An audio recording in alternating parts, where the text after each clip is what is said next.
મનથી ભગવાનના શરણમાં જવું એટલે શું કરવું?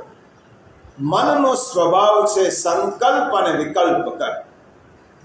આ મનનો સ્વભાવ છે ઈચ્છા કરવી. તો જ્યારે મનથી પ્રભુની શરણમાં જઈએ ત્યારે બધી જ ઈચ્છાઓ ભગવાનને ધરી દો.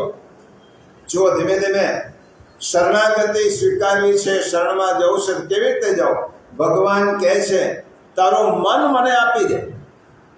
તો મન ભગવાનને આપવું એટલે શું કરવું? આપણો સંકલ્પ કરવું ન કરવું, ઈચ્છા કરવી, આ બધું ભગવાનના ચરણે ધરી.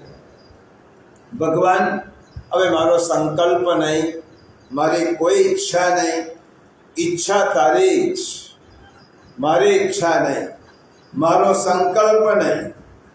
મેં જ્યારે મન શરણમાં જઈએ ત્યારે મન ભગવાનને સોંપી દેવાનું છે. ગીતામાં ભગવાન 12મા અધ્યાયમાં કહે છે મય્યર્પિત મનોબુદ્ધિ